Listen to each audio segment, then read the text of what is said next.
Mon œil, le podcast de l'intelligence économique, présenté par Rizlen Mathieu. Salut les internautes, mon œil se penche sur le monde de Michel Sasson. Michel Sasson est professeur, conférencier et conseiller en management de l'innovation. Il enseigne à l'EPITA et à l'école de guerre économique. Et aujourd'hui, on va parler d'imaginaire et d'intelligence artificielle. Je suis Rizlen Mathieu, vous écoutez Mon œil. Bonjour Michel, comment ça va ? Ça va et toi ? Très bien, merci. On est dans un monde dans lequel on a aujourd'hui besoin de super-héros.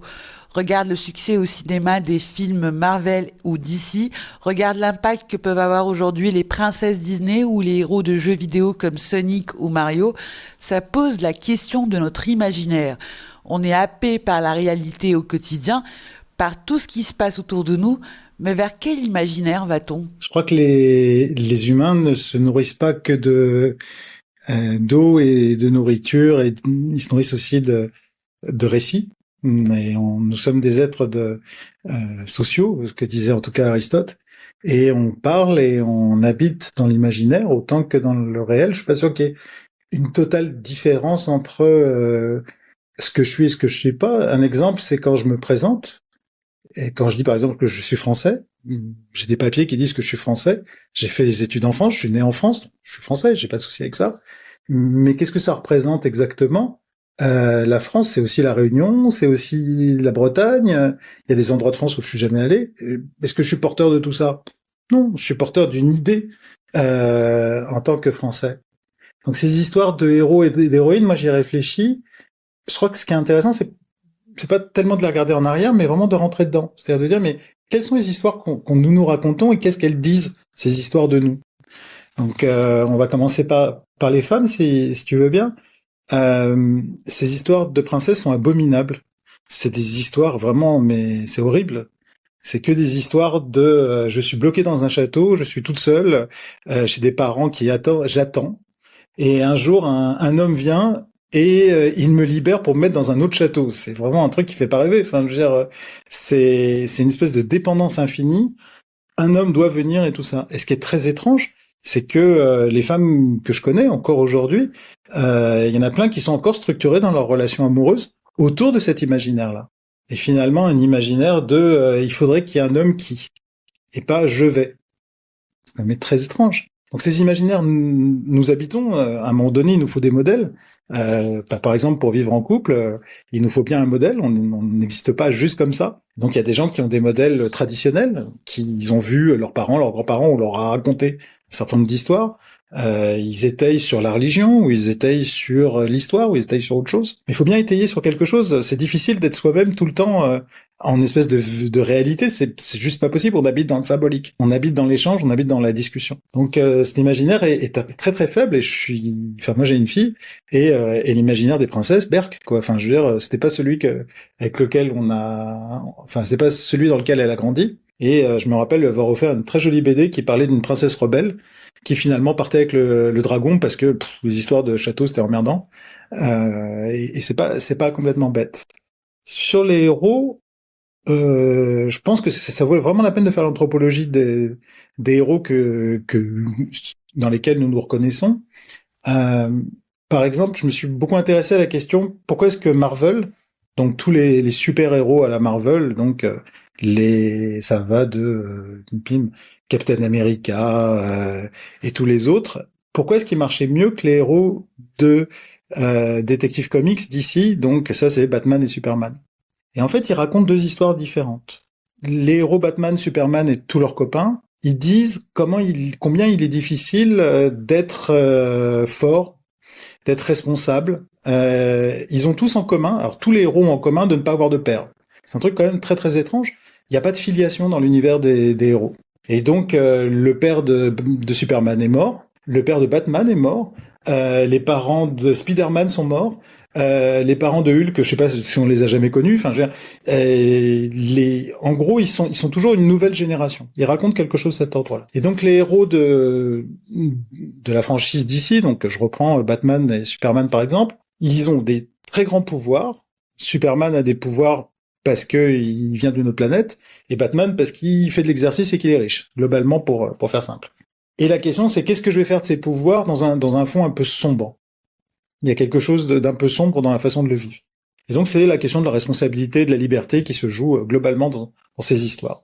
Du côté de Marvel, ça raconte comment est-ce qu'on devient un adulte, autant les hommes que les femmes.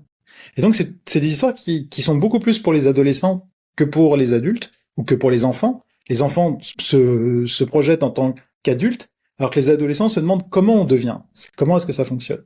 Et ils ont tous en commun le fait d'être très maladroits, c'est-à-dire d'avoir des super pouvoirs. Ils peuvent faire plein de trucs, et en même temps, ils se prennent un peu les pieds dans le plat, dans le tapis tout le temps. Et donc, les héros qui fonctionnent, c'est ceux-là, bizarrement.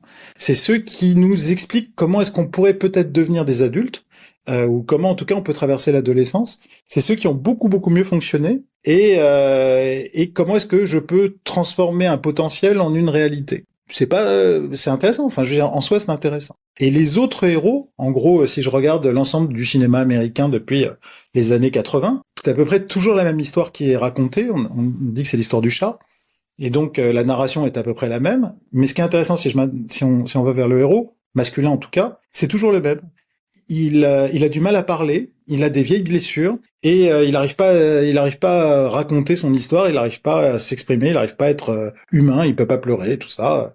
Et il est très sombre, il ne dit rien, et puis voilà, et il fait des choses qui lui sont désagréables. En gros, il ne veut pas prendre part à l'aventure, et finalement il est obligé de le faire, mais il le fait contre son gré, et il dira rien, et voilà, il encaisse. On va rester dans cette notion d'imaginaire, et je voudrais qu'on parle de notre rapport à la réalité. Mais de toute façon, nous on n'habite pas dans la réalité, les humains, on sait pas, on habite dans le symbolique, donc on invente des histoires dans lesquelles on habite. On peut se raconter plein d'histoires différentes, mais on sait pas vivre dans le réel. Le réel, on le voit de temps en temps. Quand je suis très amoureux, tout d'un coup, le monde se déchire et je vois une espèce de lumière très différente. Quand je vis le deuil de quelqu'un que j'aime beaucoup, je vais avoir la même chose. Sinon, je crois que le temps s'écoule comme le calendrier. Enfin, je mets des rendez-vous, on en a pris un tout à l'heure.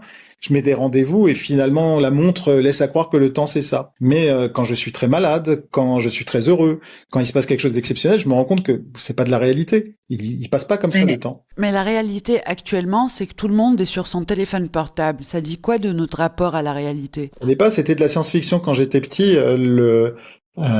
Quand j'avais 5-6 ans, j'avais un petit cahier d'invention. Et comme mon père était dans la technique, j'avais une idée géniale. Je me suis dit, tiens, je vais faire un téléphone où on se verrait en même temps avec une caméra. Donc et mon père je lui dis voilà, je dessinais quelque chose, je dis maintenant fais-le. Évidemment mon père en était absolument incapable, la technique ne pouvait pas à l'époque. Et il m'a dit mais comment tu veux ? Je dis j'ai mis 2 antennes, une pour le téléphone et une pour la caméra. Donc c'était ça la finesse du truc.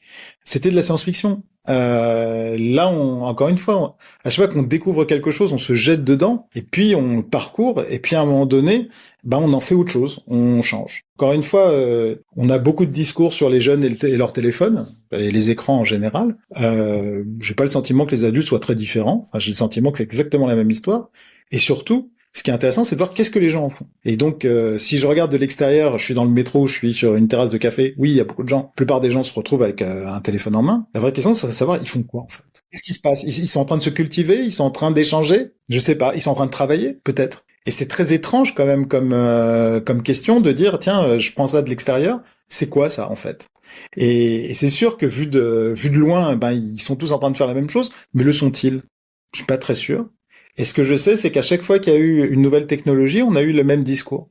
C'est-à-dire que le début du roman, c'était pas la réalité, c'était dangereux, il fallait pas le faire, c'était très mal. Le début de la radio, on était devenus des enfants, on était en train d'écouter une histoire. Le début du cinéma, en fait, on rejoue la même scène tout le temps. Je suis pas pour ou contre, je suis juste en train de dire, tiens, c'est étrange de le faire. Alors, ce qui est vrai, c'est que on a une capacité d'attention qui est très très faible en ce moment, et elle est et surtout elle est agressée par beaucoup de propositions. Et donc la guerre de l'attention, elle, on la vit, et chacun de nous la vit. Merci Michel. Bonne journée à toi. Au revoir. Merci à tous de nous avoir suivis. Si vous avez aimé ce podcast, n'oubliez pas de le liker et de le partager. Distribuez quelques étoiles. À très bientôt pour un nouvel épisode. Ciao, ciao. Mon œil, le podcast de l'intelligence économique, présenté par Rizlen Mathieu.